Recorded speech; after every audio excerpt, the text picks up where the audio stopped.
everyone, welcome back to my YouTube channel.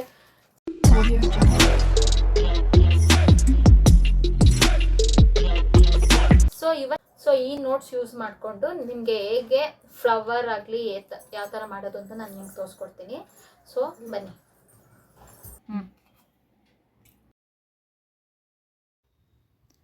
So ಫಸ್ಟಿಗೆ ನಾನು 20 rupees note ತೊಗೊಳ್ತಾ ಇದ್ದೀನಿ. 20 ರುಪೀಸ್ದು ಇವಾಗ ಮಿಡಲಿಗೆ ಫೋಲ್ಡ್ ಮಾಡ್ತಾಯಿದ್ದೀನಿ. ಈ ಥರ ಫುಲ್ಲು ಪ್ರೆಸ್ ಮಾಡಬೇಕು. ಸೊ ಆಮೇಲೆ ಒಂದು ಸೈಡು ಆ ನೋಟಲ್ಲಿ ಒಂದು ಸೈಡು ತುದಿಲಿ ಈ ಥರ ಹಿಂದಕ್ಕೆ ಫೋಲ್ಡ್ ಮಾಡ್ತಾಯಿದ್ದೀನಿ. ಮತ್ತು ಆಪೋಸಿಟ್ ಸೈಡ್ ಹಂಗೆ ಫೋಲ್ಡ್ ಮಾಡಬೇಕು. 4 ಕಡೆ ಅದೇ ಥರನೇ ಈ ಥರ ಕಾಣುತ್ತೆ. ಓಪನ್ ಮಾಡಿದ್ರೆ 4 ಕಡೆ ಅದೇ ಥರನೇ ಫೋಲ್ಡ್ ಮಾಡಬೇಕು. 4 ಕಡೆ ಫೋಲ್ಡ್ ಮಾಡಿದಾಗ ಆ ಥರ ಕಾಣುತ್ತೆ ನಿಮಗೆ. ಮತ್ತು ಹಿಂದ್ಗಡೆ ಒಂಚೂರು ಹಿಂಗೆ ಮಚ್ಚಬೇಕು. ಎರಡೂ ಕಡೆನೂ ಹಿಂದ್ಗಡೆಗೆ ಒಂಚೂರು ಎರಡೂ ಕಡೆ ಹಿಂಗೆ ಮಚ್ಚಬೇಕು. ಸೊ ಫೈನಲಾಗಿ ಹಿಂಗೆ ಕಾಣುತ್ತೆ ಮಚ್ಚಿದಾಗ ನಿಮಗೆ. ಇದೇ ಥರ ನಾನು ಅಲ್ಲೇ ರೆಡಿ ಮಾಡಿ ಇಟ್ಕೊಂಡಿದ್ದೀನಿ. 1 2 3 4 ರೆಡಿ ಮಾಡಿ ಇಟ್ಕೊಂಡಿದ್ದೀನಿ. ಇದರಲ್ಲಿ ಒಂದು ಕಡೆ ಡೂಪ್ಲಿಕೇಟ್ ನೋಟನ್ನ ಥರ ಗೊಂಬೆ ಕಾಣುತ್ತೆ, ಇನ್ನೊಂದು ಕಡೆ ಒರಿಜಿನಲ್ ಥರ ಕಾಣುತ್ತೆ. ಸೊ ಒಂದು ಕಡೆ ಒರಿಜಿನಲ್ಲು, ಇನ್ನೊಂದು ಕಡೆ ಡೂಪ್ಲಿಕೇಟು, ಒಂದು ಕಡೆ ಒರಿಜಿನಲ್ ಥರ, ಇನ್ನೊಂದು ಕಡೆ ಗೊಂಬೆ ಥರ ಜೋಡಿಸ್ಕೊಳ್ತಾ ಹೋದರೆ ನಿಮ್ಗೆ ಈ ಥರ ಕಾಣುತ್ತೆ. ಆವಾಗ ಪರ್ಟಿಕ್ಯುಲರ್ ನಾವು ಡೀಟೇಲಾಗಿ ನೋಡಿದ್ರೆ ಮಾತ್ರ ಅದು ಡೂಪ್ಲಿಕೇಟ್ ಥರ ಕಾಣುತ್ತೆ. ಮಧ್ಯದಲ್ಲಿ ಸ್ಟ್ಯಾಪ್ಲಿಂಗ್ ಹೊಡೆದೆ, ಸ್ಟ್ಯಾಪ್ಲರ್ ಪಿನ್ ಹೊಡೆದು ಇವಾಗ ಈ ಥರ ಫೋಲ್ಡ್ ಮಾಡಬೇಕು. ಸ್ಟ್ಯಾಪ್ಲರ್ ಬೇಕಾದ್ರೂ ಹೊಡ್ಕೊಬೋದು, ಇಲ್ಲಾಂದರೆ ರಬ್ಬರ್ ಬ್ಯಾಂಡ್ ಬೇಕಾದ್ರೂ ಯೂಸ್ ಮಾಡ್ಕೋಬೋದು.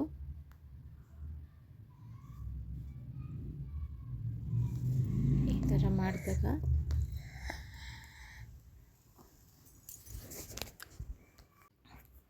ಈ ಥರ ಒಂದು ಓಪನ್ ಮಾಡಿಕೊಂಡು ಎರಡನ್ನೂ ಜಾಯಿನ್ ಮಾಡಿ ಸ್ಟ್ಯಾಪ್ಲರ್ ಹೊಡಿತಾ ಇದ್ದೀನಿ. ಸೊ ಅದು ಓಪನ್ ಆದಾಗ ಫ್ಲವರ್ ಥರ ಕಾಣುತ್ತೆ ನಿಮಗೆ. ನೋಡಿ ಈ ಥರ ಫೈನಲ್ ಲುಕ್ ಈ ಥರ ಇರುತ್ತೆ, ಫ್ಲವರ್ ಥರ. ಸ್ವಲ್ಪ ಹಿಂದ್ಗಡೆ ಬೆಂಡ್ ಮಾಡಿದ್ರೆ ನಮಗೆ ಫೈನಲ್ ಲುಕ್ಕು ಈ ಥರ ಸ್ವಲ್ಪ ಹಿಂದ್ಗಡೆ ಬೆಂಡ್ ಮಾಡ್ತಾ ಹೋದರೆ ಇನ್ನೂ ಚೆನ್ನಾಗಿ ಕಾಣುತ್ತೆ. ಫ್ಲವರ್ದು ಕಂಪ್ಲೀಟ್ ಲುಕ್ ಬರುತ್ತೆ. ಹಿಂದೆ ಆ ಥರ ಬೆಂಡ್ ಮಾಡಬೇಕು.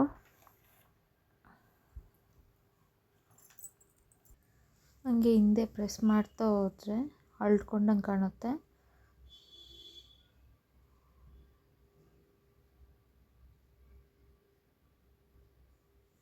ಸೊ ಇದು ಕಂಪ್ಲೀಟ್ ಲುಕ್ ಆಗಿರುತ್ತೆ. ಈ ಥರ ಫ್ಲವರ್ ಬರುತ್ತೆ. ಕಂಪ್ಲೀಟಾಗಿ ರೆಡಿ ಆದಮೇಲೆ ಇದನ್ನು ಹ್ಯಾಂಗಿಂಗ್ ಥರನೂ ಯೂಸ್ ಮಾಡ್ಬೋದು, ತೋರಣ ಥರನೂ ಯೂಸ್ ಮಾಡ್ಬೋದು. ನೆಕ್ಸ್ಟ್ 100 ರುಪೀಸ್ ನೋಟ್ ತೊಗೊಂಡು ನಿಮಗೆ ಇನ್ನೊಂದು ಥರ ಹೇಗೆ ಮಾಡೋದು ಅಂತ ತೋರಿಸ್ಕೊಡ್ತೀನಿ. ಸೊ 100 ರುಪೀಸ್ ನೋಟು ಮೇಲ್ಗಡೆ ಅಲ್ಲೆಲ್ಲಿ ಗೊಂಬೆ ಕಾಣಿಸ್ತಿದೆ ಅಲ್ಲಿ ನೀವು ಮಚ್ಚಬೇಕು. ನಾವು ಈಗ ಮಾಡ್ತಾರೋ ಫ್ಲವರಲ್ಲಿ ಕಂಪ್ಲೀಟಾಗಿ ಅದು ಕ್ಲೋಸ್ ಆಗುತ್ತೆ. ಆ ಥರ ಹಾಫಿಗೆ ಮಚ್ಚಿಬಿಟ್ಟು ಎಲ್ಲನೂ ಇದೇ ಥರ ಮಚ್ಚಿಟ್ಟಿರಬೇಕು. ನಾನು ಆಗಲೇ ರೆಡಿ ಮಾಡಿ ಇಟ್ಕೊಂಡಿದ್ದೀನಿ. ಎಲ್ಲ ಮಚ್ಚಿ ಅದನ್ನು ಒಂದ್ರ ಪಕ್ಕ ಒಂದು ಈ ಥರ ಜೋಡಿಸ್ತಾ ಹೋಗಬೇಕು. ಅದರಲ್ಲಿ ಗೊಂಬೆ ಕ್ಲೋಸ್ ಆಗಬೇಕು. ಈ ಥರ ಜೋಡಿಸಿದಾಗ ಕೆಳಗಡೆ ಗೊಂಬೆ ಕ್ಲೋಸ್ ಆಗಿದೆ ನೋಡಿ. ಅದೇ ಥರ ಈಗ ನೆಕ್ಸ್ಟ್ ಎರಡನೇ ಗೊಂಬೆ ಕ್ಲೋಸ್ ಆಗಬೇಕಾದ್ರೆ ಇನ್ನೊಂದು ತೊಗೊಂಡು ಗೊಂಬೆ ಕ್ಲೋಸ್ ಆಗೋ ಥರ ಮಾಡ್ಕೊತ ಜೋಡಿಸ್ತಾ ಹೋಗಬೇಕು. ಸೊ ಎರಡೆರಡು ಜೋಡಿಸ್ತಾನೆ ಸ್ಟ್ಯಾಪ್ಲರ್ ಹಾಕಬೇಕು. ಈ ಥರ ಒಂದೇ ಸತಿ ಜೋಡಿಸ್ಕೊಳ್ತಾ ಹೋದರೆ ನಿಮಗೆ ಬಿದ್ದೋಗುತ್ತೆ. ನಿಮಗೆ ಕಾಣ್ತಿದೆ ಬಿದ್ದಿದ್ದು. ಸೊ ನಾನು 3 ಎರಡೆರಡು ತೊಗೊಂಡು ಸ್ಟ್ಯಾಪ್ಲರ್ ಹೊಡ್ಕೊತಾ ಇದ್ದೀನಿ ಬೀಳದೇ ಇರೋ ಥರ.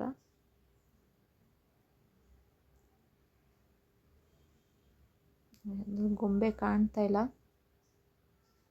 ಆ ಥರ ಕ್ಲೋಸ್ ಮಾಡ್ತಾ ಹೋಗಬೇಕು. ಸ್ಟ್ಯಾಪ್ಲರ್ ಹೊಡಿತಾ ಇದೆ, ಅದು ಅಳ್ಗಾಡೋದಿಲ್ಲ, ನೀಟಾಗಿ ಕೂತಿರುತ್ತೆ.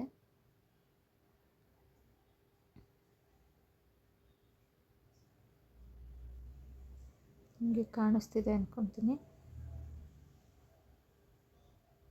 ಸೊ ಟೋಟಲಾಗಿ ಫೈನಲಾಗಿ ಈ ಥರ ಸ್ಟ್ಯಾಪ್ಲರ್ ಹೊಡೆದಾಗ ರೌಂಡಾಗಿ ಫ್ಲವರ್ ದೊಡ್ಡದು. ಈಗ ದೇವ್ರ ಹಿಂದ್ಗಡೆ ತಲೆ ಭಾಗದಲ್ಲಿ ನೀವು ಹಿಂದ್ಗಡೆ ಚಕ್ರ ಥರನೋ ಏನೋ ಒಂದು ಆರ್ಟಿರ್ತೀರಲ್ವ, ನೀವು ಆ ಡಿಸೈನ್ ಈ ಡಿಸೈನ್ ಮಾಡೋದ್ರಿಂದ ಈ ಥರ ನೀವು ಮಾಡಿದ್ರೆ ದೇವ್ರ ಹಿಂದ್ಗಡೆನೇ ದುಡ್ಡು ಇರೋ ಥರ ಕಾಣುತ್ತೆ. ಸೊ ಹಿಂದ್ಗಡೆ ಈ ಥರ ಲುಕ್ ಇರುತ್ತೆ.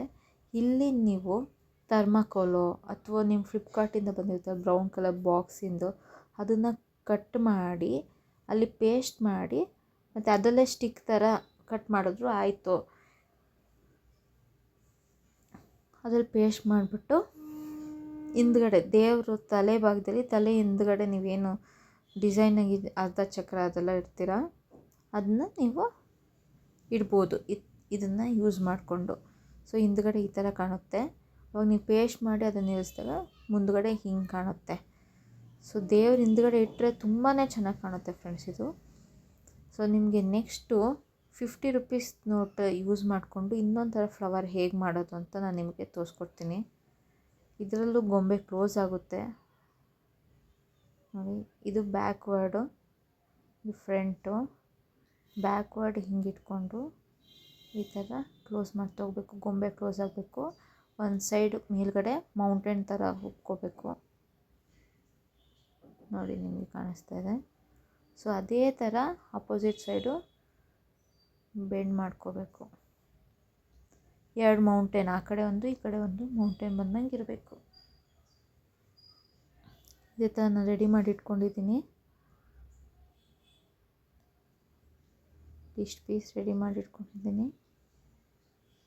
ಆ ಕಡೆ ಒಂದು ಮೌಂಟೇನು ಈ ಕಡೆ ಒಂದು ಮೌಂಟೇನ್ ಬರೋ ಥರ ಇದನ್ನು ಅರೇಂಜ್ ಮಾಡ್ಕೋಬೇಕು ಫಸ್ಟು. ಆ ತುದಿ ಆಲ್ಮೋಸ್ಟು ಕೋನ್ ಶೇಪಲ್ಲೇ ಬರೋ ಥರ ಮಾಡಿ ಸಣ್ಣಕ್ಕೆ. ಒಂದು ನೋಟ್ ಬರುತ್ತೆ, ಒಂದು ನೋಟ್ ಬರಲ್ಲ, ಏನಾಗಲ್ಲ.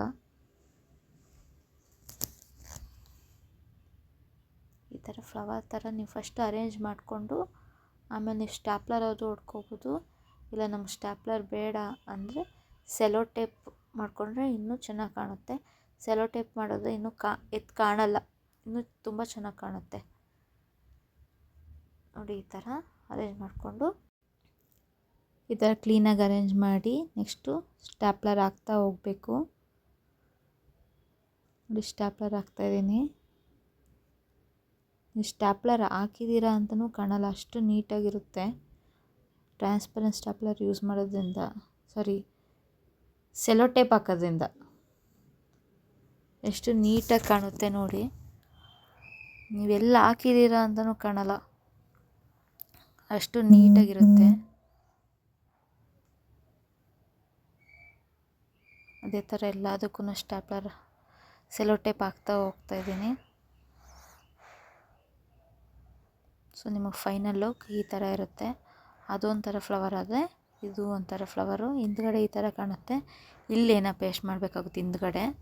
ಹಿಂದ್ಗಡೆ ಪೇಸ್ಟ್ ಮಾಡಿ ಅಲ್ಲಿ ಪೇಸ್ಟ್ ಮಾಡಿ ಒಂದು ಕಡ್ಡಿ ಥರ ಏನಾರ ಕೊಟ್ಟರೆ ಐಸ್ ಕ್ರೀಮ್ ಸ್ಟಿಕ್ಸ್ ಸಮಥಿಂಗ್ ನಿಮ್ಗೇನು ಅನುಕೂಲ ಸಿಗುತ್ತೆ ಆ ಥರ ಸ್ಟಿಕ್ ಮಾಡಿದ್ರೆ ಮುಂದ್ಗಡೆ ಆ ಥರ ಲುಕ್ ಇರುತ್ತೆ.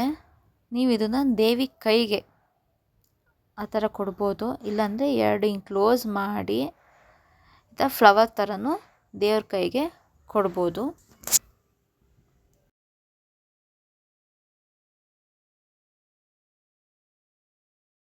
ಇವತ್ತಿನ ವಿಡಿಯೋದಲ್ಲಿ ಈ ಥರ 3 ಫ್ಲವರ್ಸ್ ಹೇಗೆ ಮಾಡೋದು ಅಂತ ನಿಮಗೆ ತೋರಿಸ್ಕೊಟ್ಟಿದ್ದೀನಿ. ನಿಮಗೆ ಖಂಡಿತ ಇಷ್ಟ ಆಗಿದೆ ಅಂತ ಅನ್ಕೊತೀನಿ. ಸೊ ಇವತ್ತಿನ ವಿಡಿಯೋದಲ್ಲಿ ನೀವು ಫ್ಲವರ್ ಮಾಡಿಯೋದನ್ನ ನೋಡ್ತಾ ಇದ್ದೀರಾ. ಸೊ ನಿಮಗೆ ನೆಕ್ಸ್ಟ್ ವಿಡಿಯೋದಲ್ಲಿ ತೋರಣ ಹೇಗೆ ಮಾಡೋದು ಅಂತ ಹೇಳ್ಕೊಡ್ತೀನಿ. ಈ ಥರ ವಿಡಿಯೋ ಮಾಡೋಕ್ಕೆ ವರಮಹಾಲಕ್ಷ್ಮಿ ಹಬ್ಬ ಹತ್ರ ಬರ್ತಾ ಇದೆ. ಇನ್ನು 2 ಮಂತ್ಸ್ ಏನೋ ಇದೆ ಅಷ್ಟೇ. 2 ಮಂತ್ಸು ಇಲ್ಲ ಅಪ್ರಾಕ್ಸಿಮೇಟು. ಸ್ಯಾರಿ ಡ್ರಾಪಿಂಗು ಪ್ರತಿಯೊಂದು ನಾನು ನಿಮ್ಗೆ ತೋರಿಸ್ಕೊಡ್ತೀನಿ. ದಯವಿಟ್ಟು ನಮ್ಮ ವಿಡಿಯೋ ಲೈಕ್ ಮಾಡಿ, ಶೇರ್ ಮಾಡಿ, ಕಮೆಂಟ್ ಮಾಡಿ, ಖಂಡಿತ ಸಬ್ಸ್ಕ್ರೈಬ್ ಮಾಡೋದು ಮಾತ್ರ ಮರಿಬೇಡಿ. Thank you so much.